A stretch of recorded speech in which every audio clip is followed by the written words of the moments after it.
조급함이라든지 그런 뭐라 그래 짧은 시간 이런 것들은 누가 좋아한다고요? 사탄이요, 사탄. 사탄은 영원을 못 참는 존재가 사탄이에요. 영원을 볼 수 없는 존재가 사탄이에요. 영원하다라는 것. 그거는 하나님께 속한 것이거든요.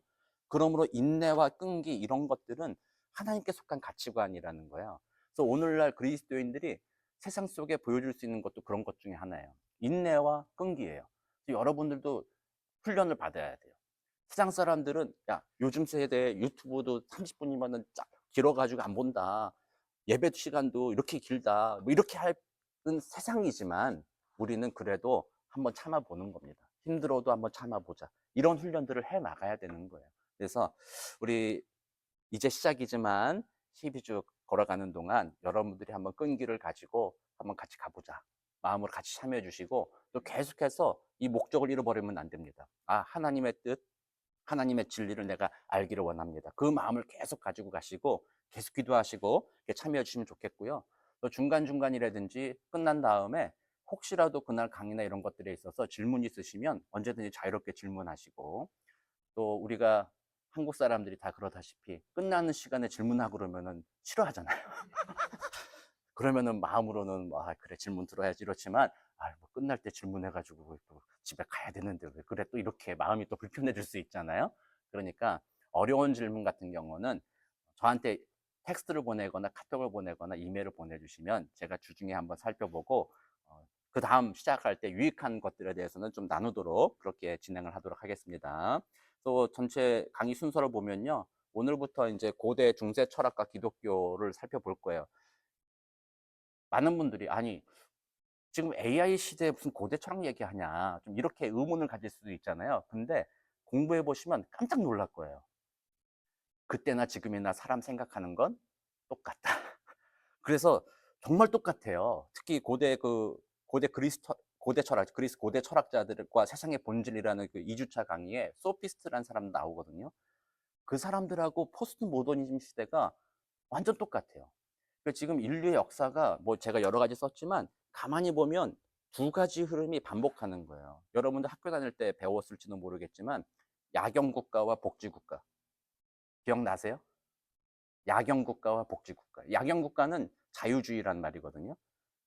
국가는 참여하지 않고 밤에만 혹시라도 무슨 문제가 있나 감시만 하는 게 야경국가예요. 그런 나라를 자유주의 나라라고 하거든요. 근데 그렇게 하면 어떻게 돼요? 사회 질서가 유지가 안 되는 거예요. 자유주의 다 자유롭게 풀어놓으니까 힘 있는 사람이 자기 힘을 가지고 막 군림하기 시작하는 거죠. 그러니까 빈부격차가 심해지기 시작하고 사회 문제가 생기니까 그 다음으로 넘어가는 게 아, 이러면 안 되겠다. 그래서 국가가 사회에 참여해야 되겠다. 그게 복지국가거든요. 적극적으로 사회에 참여하는 게 복지국가예요. 그래서 세상은 이 두 가지 원리가 사회 체제가 왔다 갔다 해요. 지금 미국 사회도 그렇고 우리가 자본주의 사회에 살고 있지만 지금 우리가 살고 있는 이 자본주의 사회는 초기 자본주의 사회에 지나고 거기에 문제가 있었어요. 그래서 수정 자본주의. 이 수정 자본주의는 사회주의를 곁들인 거였거든요. 수정 자본주의 지나고 지금은 또다시 야, 국가가 너무 참여한다. 수정 자본주의 하니까. 참여하지 말자. 그래서 오늘날을 무슨 자본주의라고 해요? 신자유주의적 자본주의라고 이렇게 얘기하잖아요. 그러니까 이 두 가지가 참 단순해요, 인간이란. 두 가지가 왔다 갔다 한다라는 거예요. 한쪽이 득세하면 다른 쪽이 좀 웅크려 있다가 문제가 생기면 더 이상 안 되겠다. 그래서 이쪽이 막 크게 되는 거예요. 그럼 또 이쪽이 다시 웅크러지고. 요게 왔다 갔다 하는 게 인류의 역사거든요. 그렇게 보면 철학사라든지 세상의 사상사가 다 그렇다라는 거예요. 소피스트들이라는 사람들도 가만 내버려둬라는 거예요. 인간이 만물의 척도 아니냐. 각자가 중요한데 왜 자꾸 뭐가 옳다 그러다 얘기하냐. 하지 말아라. 그래서 그때는 고대 철학자들이 되게 다양했거든요. 그러다 보니까 사람들이 이제 헷갈리는 거죠. 진리가 도대체 뭐냐 그러면 이렇게 다 풀어놓으면 뭐 어떡하라는 거냐. 그러다 보니까 그때 나온 게 이제 플라톤, 아리스토텔레스, 소크라테스 이런 이야기가 나오기 시작하고 또 이렇게만 너무 꽉 붙잡아 놨더니 이것도 아닌 것 같다. 그래가지고 이제 나중에 중세 지나면서 종교 개혁, 르네상스 다시 풀어주자 뭐 이렇게 하는 거예요. 그러다 다시 요즘은 그래서 다시 풀어주자 1세대로 가는 거예요. 이게 인류의 역사가 생각보다 단순하다라는 거거든요. 그 가치들이 그런 것들 우리가 흐름을 보면서 보게 되면 요즘 보면 어떻게 되겠어요? 신자유주의적 포스트 모더니즘 막 풀어놨잖아요. 그럼 앞으로는 뭐가 되겠어요? 다시 모으겠죠. 다시 모으는 시대가 올 거라는 거예요. 그 다시 모을 때는 이전 것과는 비슷하지만 조금 달라지는 건 있어요. 하나의 가치관으로 모이지 않고요. 여러 가치관 중에 어떤 것 중심으로 사람들이 모이기 시작한다라는 거죠. 그래서 이제 미국 중심으로, 나토 중심으로 몇몇 국가들 자기들 권력으로서 모이기 시작하고 결국 그게 좀 더 심화되면 국가 간의 그 권력 간의 힘싸움 중에 어느 한 권력이 큰 권력을 잡는 시대가 오게 될 거라는 거예요. 이게 인류의 역사가 보여주는 흐름이라는 거거든요. 그러니까 앞으로도 우리가 그렇게 갈 수 있다라는 거예요. 그랬을 때 그리스도인들은 이 흐름을 이해했을 때는요. 이 흐름에서 옳고 그름을 판단하고 거슬러 올라갈 수 있는 존재는 그리스도인들이라는 거예요. 어떻게 보면 사람들이 인문학자라는 거예요. 그래서 사람들이 세상이 힘들고 어려울 때는 누굴 찾는다고요? 철학자들 찾잖아요. 인문학자도 자꾸 막 이렇잖아요. 근데 그 사람들도 한계가 있다라는 거죠. 인간들이기 때문에. 그래서 우리 하나님께서 그리스도인들에게 진짜 진리를 알게 주셨기 때문에 그리스도인들이 세상의 흐름을 알고 그 세상 가운데 하나님의 말씀으로 옳은 것을 따라 밸런스를 맞춰주는 역할을 하는 것이 그리스도인이에요. 그게 빛이 된다라는 거예요. 그러니까 이런 흐름을 알지 못하면 그리스도인들도 뭐 진리는 알지만 뭐 어떻게 해야 되겠나 알지 못하는 거죠. 그래서 이런 것들을 알아가야 된다라는 겁니다. 그래서 한국 교회도 돌아보면 예전에 참 안타까운 일들은 많이 있죠. 우리 유신 독재 시절 같은 경우에도 한국 교회가 그 독재나 이런 것들에 대해서 목소리를 내지 못했던 적이 있었잖아요. 그래서 그때는 공동체를 막 얘기하던 시절이었어요. 그래서 나라를 살려야 된다. 막 거기에 동조했던 것인데 사실 기독교는 그때에는 개개인의 인권에 대해서 좀 얘기를 할 수 있었어야 돼요. 근데 그때 그 얘기를 못했던 거고 오늘 같은 세대에는 개개인의 인권을 너무 얘기하는 이 세대 가운데 기독교는 그래도 공동체가 중요하다는 것을 얘기할 때가 지금이거든요.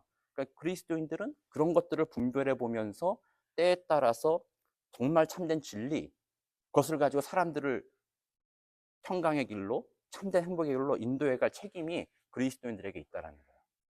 그래서 그리스도인들은요, 사실은 탁월해야 됩니다. 그리스도인들은 그냥 하나님 예수 믿고 난 천국 갑니다라는 성경적인 지식 가지고 그냥 그 위에서 노는 사람들이 아니라는 거예요. 우리가 성경을 지금 사도행전 계속해서 말씀 듣고 있잖아요. 그 말씀은 다 뭐예요? 저 천상에서 놀아라라는 게 아니잖아요. 천상의 그 하나님의 복음을 가지고 어디서 놀라는 거예요? 내려와서 놀아라는 거예요. 내려와서. 그게 그리스도인이라는 거죠. 그래서 제가 오늘 여기서 강의하려다가 인문학과 기독교 신앙이니까 내려와서 강의를 하는 겁니다.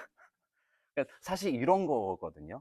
우리가 그런 개념을 가지고 있다면, 철학이 있다면 그 철학에 따라가는 거야. 삶이 그렇게 변화되어 가야 되는 거야. 그게 일관성이 있는 것이고 그 말하고자 하는 철학, 그 신앙, 그것이 강력한 이유가 바로 그런 거라는 거거든요. 이렇게 할 수 있는 방법은 생각하는 거예요. 제가 아무 생각 없이 그냥 늘 하던 대로 오늘 뭐 강의해야 되니까 여기 그냥 가서 올라가서 강의할 수도 있었잖아요. 생각하지 않고 그냥 한다는 거죠. 그러면 제가 말하고자 하는 인문학 또 성육신의 그 하나님의 은혜를 보여주지 못하는 거잖아요. 이렇게 내려와서 강의한다. 이렇게 여러분들께 큰 차이는 없지만 그런 의미로 이렇게 합니다. 이렇게 얘기하면 여러분들 마음에 그게 더 와닿게 되는 거잖아요.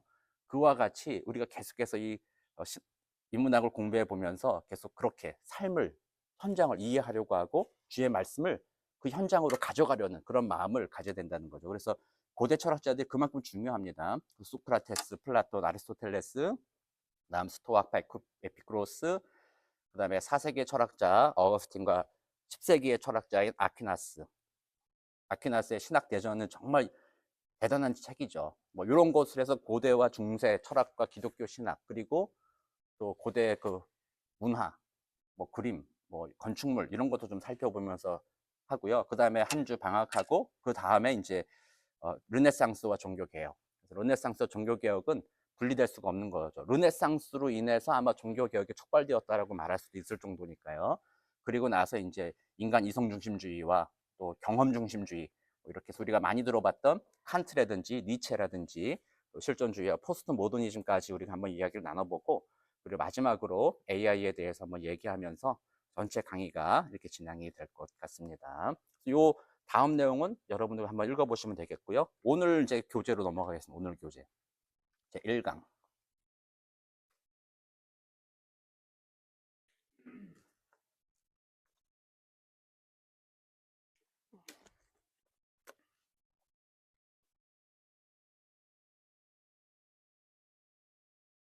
제목이 뭐라고 되어 있습니까? 아테네와 예루살렘의 관계, 기독교와 인문학. 딱 보면 그림이 그려지죠. 아테네는 무슨 동네였어요? 고대 철학의 중심지였잖아요. 거기에 이제 소크라테스라든지 플라톤, 또 소피스트, 아리스토텔레스 이런 사람들이 활동했던 무대가 아테네. 세상의 철학의 중심지. 예루살렘은 뭐였어요? 성전이 있었고 예수님께서 십자가에 죽으신 곳이고 처음 교회가 세워진 곳. 그것이 예루살렘이잖아요. 그러니까 이 두 개가 세상의 인문학, 철학, 세상의 사상과 기독교가 무슨 관계가 있느냐. 이런 질문들이 사실은 오래되었다라는 거예요. 터툴리아누스, 우리 영어로는 터툴리안이라고 말하기도 하는데요. AD 160년, 160년경, 그러니까 예수님이 돌아가시고 100년 지난 데쯤 되었죠. 그때는 아직 교회가 로마의 국교로 공인받기 전이었죠. 그때는 로마의 박해를 받던 시절입니다. 그러니까 AD 64년 로마 대화제를 이루면서 네로로부터 시작해서 그리스도인들에 대한 박해가 아주 극심해졌던 시절이었잖아요. 극심했지만 그럼에도 불구하고 이 터툴리안이라는 이 사람도 원래는 그리스도인들이 아니었는데 그리스도인들이 순교하는 것을 본 거예요. 저 사람들이 왜 죽나 보는 거예요. 나 같으면 안 죽을 텐데. 뭐 왜 죽어? 가만히 보니까 저 사람들이 믿고 있는 것이 정말 진리 같다라는 거죠. 그래서 그 사람들의 순교를 보고 이 사람이 회심해서 예수를 믿기 시작한 사람이 바로 이 터툴리안이라는 사람이거든요. 이 터툴리안이라는 사람이 유명한 말이 한 두 가지가 있어요. 첫 번째는 나는 불합리하기 때문에 믿는다라고 말했어요. 사실 이 불합리하기 때문에 믿는다라는 거를 따져보면 터툴리안이 말한 건 아니에요. 우리가 여러분들 잘 이게 제가 가끔 얘기하잖아요. 누가 무슨 유명한 말을 했습니다. 뭐 이런 거 있잖아요. 내일 지구가 멸망하더라도 나는 오늘 사과나무를 심겠다. 누가 얘기했어요? 스피노자라고 다 알고 계시잖아요. 근데 실상은 스피노자가 그런 말을 한 적은 없었다. 사실 그 말은 독일에서 민간으로 전해져 내려오던 그런 이야기들이다. 이렇게 얘기해요. 그리고 뭐 제가 좀 이따가 또 얘기할 수도 있겠지만 4대 성인, 세계 4대 성인이 누구예요? 예수님 나오죠. 공자, 석가모니, 그다음에 또 누구예요? 소크라테스 4명이잖아요. 누가 정했어요? 4명 4대 성인이라고. 요즘에는요, 제가 거짓말을 못해요. 여러분들이 구글링만 하면 다 나오거든요. 이 4대 성인이라는 거는 사실 일본에 있는 한 철학자, 일본 철학자가 근대에 들어서 자기가 생각할 때 인류에 영향을 미친 4사람이다. 이렇게 꼽은 거예요. 그러니까 어떻게 보면 한국과 일본의 철학과 사상을 그대로 이어받은 한국에서나 좀 4대 성인이 유명할 수도 있죠. 또 미국 저쪽에서는 야스퍼스라는 실존주의 사상가가 그 이야기를 먼저 하긴 했어요. 그러니까 4대 성이라는 그 말이 그래서 미국이나 서구 온 세계가 다 이렇게 동의하는 것은 아니지만 그래도 가만히 보면 그 4사람이 성인 같다는 걸 공감하고는 있는 거죠. 그러니까 이것처럼 그 사람이 무슨 얘기했다라는 거가 진짜 그 사람이 안 반한 경우들도 있어요. 그렇지만 뭐 우리가 유용하니까 이렇게 활용하기도 하는데 터툴리안이 말한 게 그거라는 거죠. 나는 불합리하기 때문에 믿는다. 사실 그 말을 한 것은 없는데 그가 그렇게 한 이유는 뭐냐면 그리고 두 번째 얘기가 뭔데 오늘 이 제목과 똑같은 거예요. 아테네와 예루살렘이 무슨 상관이 있느냐 이 이야기를 했다라는 거예요. 그래서 옛날부터 반지성주의의 가장 첫 번째 주자였다라는 것이 바로 터툴리안이라는 사람의 이야기거든요. 예수 믿는데 무슨 철학 공부하냐? 예수 믿는데 무슨 아테네가 필요하냐? 성경만 읽으면 되는 거지. 이렇게 얘기했다라는 거예요. 그래서 불합리하기 때문에 믿는다라고 말한 것도 뭐 철학 사람의 이성 가지고 뭐 따져봐서 다 계산해서 어떻게 믿냐? 그런 거 아니다. 설명할 수 없으므로. 그러니까 믿는 거 아니냐? 그러니까 나 불합리하기 때문에 믿는다. 설명이 다 된다 그러면 믿지 말라 그래도 믿겠죠. 여러분들께 논리적으로 설명을 쫙 한다 그러면 여러분들은 그렇구나 믿죠. 그런데 설명이 안 되면 여러분들이 어떻게 하겠어요? 안 믿을 수 있잖아요. 믿음이란 불합리할 때 믿는 것이 믿음이다라고 말한 게 터툴리안의 이야기거든요. 그래서 터툴리안이 그래서 오명을 썼어요. 이런 얘기를 하면서 그리스도인들은 생각하면 안 된다라는 오명을 썼는데 사실은 뭐 그런 얘기를 하고 싶은 것은 아니었죠. 그래서 그런 터툴리안의 정신이 오늘날 우리 한국 교회까지도 미국 교회까지도 이어지고 있어요. 미국 교회 중에서도 우리 교단들 나중에 종교 개혁할 때 시간이 되면 제가 여러 교단이 어떻게 나뉘어졌는지에서 한번 얘기를 할 것 같긴 하거든요. 여러분들 교단 많이 알고 있잖아요. 침례교 있고, 메노나이트 있고, 아미시 공동체 있고, 장르교, 감리교, 성결교, 뭐 순복음 엄청나게 많잖아요. 이런 것들을 이제 이렇게 이야기하면서 좀 그런 이야기들을 나누겠지만, 어떤 기독교 종파 같은 경우는 성령을 강조하는 종파가 있어요. 그래서 무조건 믿어라라는 데가 있어요. 무조건 믿고 성령이 역사하도록 신비주의적으로 흐르는 그런 종파도 있긴 하지만, 성경은 우리가 계속해서 말씀을 읽어보면 신비로운 방법을 쓸 때도 있어요. 긴급한 상황엔 그렇게 쓰지만 대부분은 말씀으로 주어졌기 때문에 말씀에 담겨 있는 그 진리를 탐구하고 논리적인 순서로서 우리들의 삶을 알아볼 수 있게 만드는 것, 살아갈 수 있게 만드는 것이 성경이거든요. 우리는 그런 것들을 한번 생각해 보는 거예요. 그래서 아테나와 예루살렘이 사실은 오늘날에도 막 교회에서 인문학 얘기할 필요 없다 이런 생각들이 있고, 이런 것도 우리는 반지성주의라고 얘기해요. 그 반대도 너무 반대쪽도 있어요. 너무 지성만 강조해. 너무 교리를 따지는 거죠. 그래서 칼빈의 그 교리를 너무나도 따지는 분들은요, 여러분들 그런 분들 만나보신 적 있으세요? 칼빈 교리나 이런 거 너무나도 잘하는 사람들, 그런 분들 만나보면 느낌이 어때요? 기분이 좋아요, 나빠요? 싸죠. 기분이 나빠요. 그런 분들은 내가 아는 것이 이거기 때문에 이거 벗어나는 거는 다 이단이다, 안 된다 그래가지고 너무 엄격해요. 그래서 그분들에게는 사랑이 없어. 그게 너무나도 안타까워요. 근데 칼빈은 전혀 그런 사람이 아니거든요. 우리 칼빈에 대해서도 많이 오해를 하는 건데, 칼빈도 사랑의 사도예요. 사랑의 신학자가 칼빈이에요. 근데 그 다음 따라오는 칼빈주의자들, 이 사람들이 칼빈의 그 교리만 갖다가 오해해서 자신의 공동체를 세우고 자신의 권력을 세우는데 이용하는 바람에 이 칼빈주의가 그렇게 칼같이 사람 자르고 사랑이 없는 냉혹하고 그런 청교도들이 약간 그런 경향이 있거든요.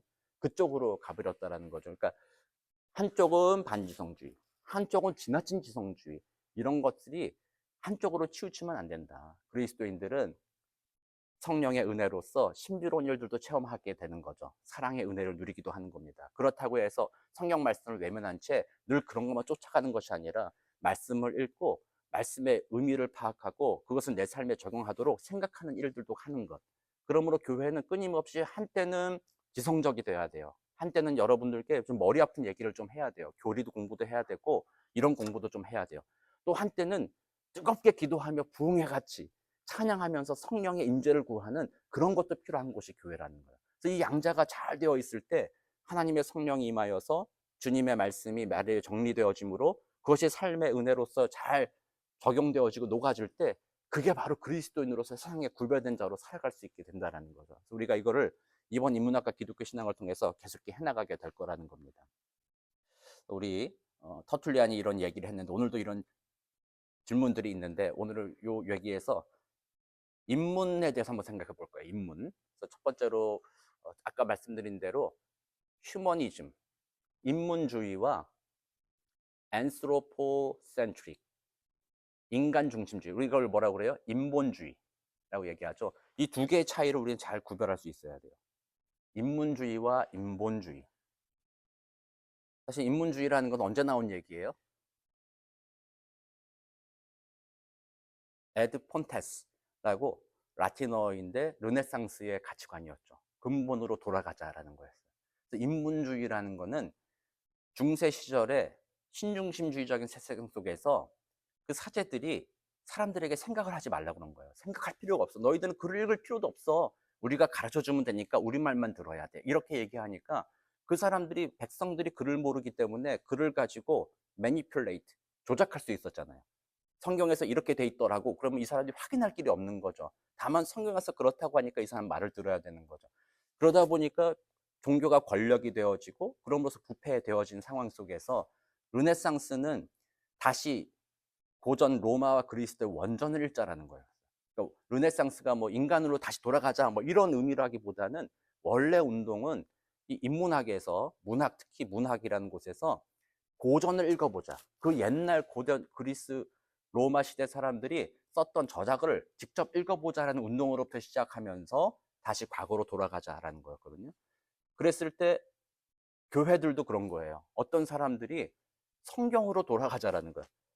교회의 원전이 뭐예요? 성경이잖아요. 다 그때 고대 쓰여진 책이잖아요.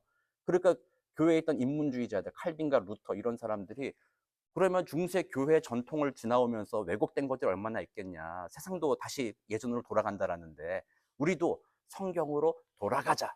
그래서 그거를 파이브 솔라 중에 첫 번째 뭐라고 한다고 그랬어요?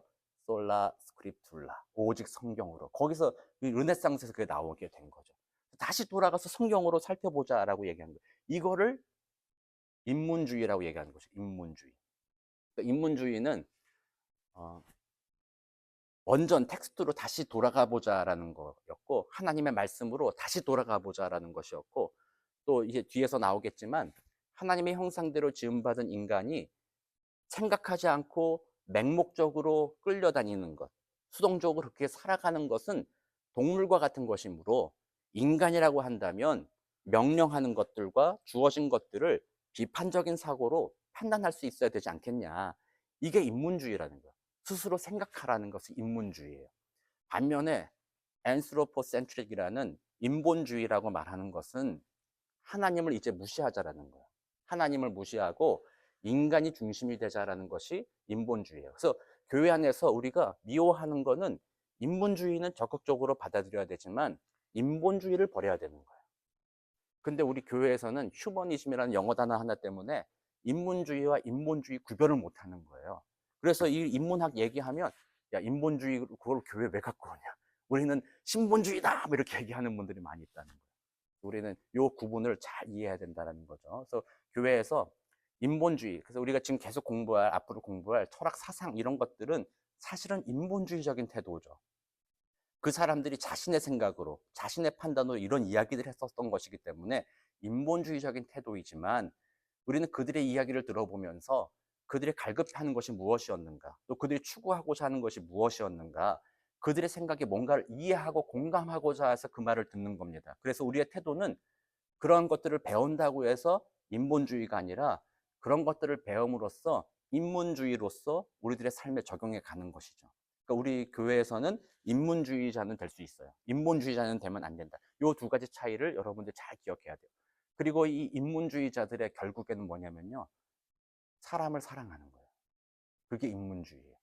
인본주의는 사람이 중심이 되는 거예요. 사람이 주인 되는 거예요. 그거는 우리가 거절한다. 그러나 인문주의는 사람을 사랑한다. 그래서 르네상스의 가치가 사람을 중요하게 여기는 거였잖아요.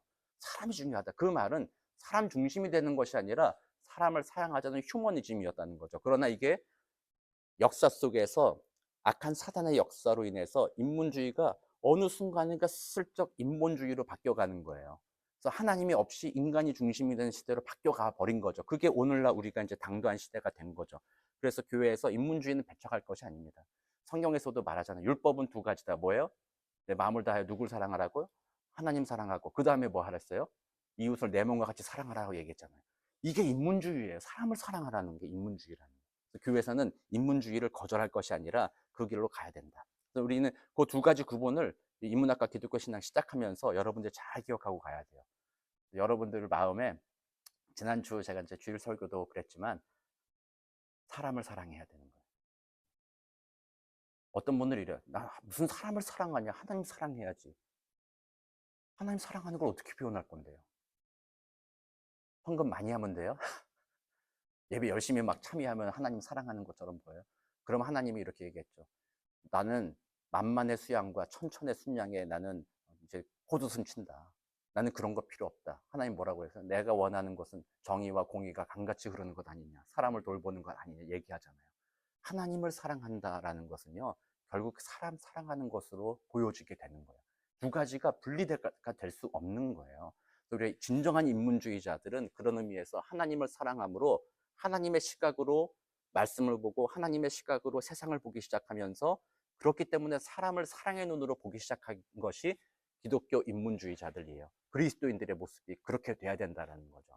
우리 이번 공부를 하면서 결국엔 우리의 지식이 커지게 되겠지만 뭐 여러 가지 배우고 알게 되겠지만 사고하는 능력을 생각해보고 삶을 반추하는 거죠. 반성해 보는 겁니다. 내 삶이 어떠한가 반성해 보는 그 시간을 가지면서 내가 더 사람을 사랑하는 그런 모습으로 변화되어야 되겠구나. 그래서 사람을 사랑하려면 내가 어떻게 해야 되겠는가? 이런 상황에 있는 사람들에게, 이런 가치관과 세계관으로 살아가는 사람들에게 내가 어떻게 사랑을 표현할 수 있을까? 그렇다면 먼저 그들에게 공감해 줘야겠죠. 아, 당신이 이렇게 생각하는군요. 이것이 행복이라고 생각하는군요. 이것이 여러분의 구원이라고 생각하는군요. 아, 그러나 잘 생각해 보십시오. 그것이 여러분들에게 진정한 행복이 되었습니까? 진정한 구원이 되었습니까? 공허하지 않습니까? 나는 진정한 행복을 만났습니다. 영원한 진리 되신 우리 주 예수님이 내게 있습니다. 우리가 그렇게 전할 수 있게 되는 거잖아요. 이게 인문학과 기독교 신앙이 앞으로 우리가 공부하면서 계속 걸어갈 과정이다. 이것을 기억하시면 되겠습니다. 일단 요 정도 초안으로 하고, 이제 인문학이란 무엇인가, 인문에 대해서 좀 얘기를 좀 해볼 거예요. 인문학이라는 말이 어디서 나왔는지 요 얘기를 한번 해볼 텐데요. 이렇게 대학교 이렇게 다니신 분들 계시고 안 다니신 분들 계시겠지만, 대학교에 보면 이렇게 단과대학을 구분을 해요. 인문대학, 사회과학대학, 자연과학대학, 공과대학, 경영대학, 의과대학, 치육과대학, 간호대학. 여러분들의 자녀들은 어느 대학에 보내시고 싶으세요? 인문대학에 보내겠다 하시는 분 손을 안 드시는군요. 제가 대학교 갈 때도요, 경영학 아니면 경제학 아니면 법학 이런 데를 가야지, 너 밥 굶어 죽으려고 인문대학 가냐, 철학과 근데 왜 가냐. 그랬던 때가 저희가 이렇게 자랐던 때예요. 그리고 제 바로 후배들 중에는 학부로 들어왔어요. 저는 이제 바로 이제 과로 들어갔는데, 후배들은 인문학부로 들어와요. 그러면 2학년이 되면은 전공을 선택해요. 대부분이 뭐 국문과니 영문과니 막 가고요. 그 중에 성적 안 돼서 놀다가 어디 가지 못한 애들 몇 명이서 한 대여섯 명 정도가 철학과로 와요. 그 중에 한두 명 정도는 난 철학에 관심이 있어서 오는 애들도 있지만, 대부분은 철학과 가기 싫어하고요. 제 동기들도 보면요, 철학을 끝까지 공부하고 이렇게 관련해서 일하는 친구들은 별로 없고, 대부분이 복수 전공을 했어요. 경영학 복수 전공. 그래가지고 다들 뭐 은행이라든지 기업에 다들 취업했어요. 저만 이제 잘못돼가지고 철학 공부하고 사회학, 또 쓸데없는 사회학 공부하고 신학을 공부를 또 했죠. 네, 이렇게 왔는데, 어떤 인문이라는 말이 거기서 쓰여져. 그래서 인문대학 안에는 어떤 과들이 있냐면, 문학, 영문과, 동문과, 뭐 불문과, 뭐 이런 국문과 이런 거 있죠. 문학, 사학, 또 철학, 종교학 이런 것들이 이제 주로 인문에 들어있다라는 거죠. 그래서 이 내용들을 보면 결국 대상이 인간이 만들어낸 것들에 대해서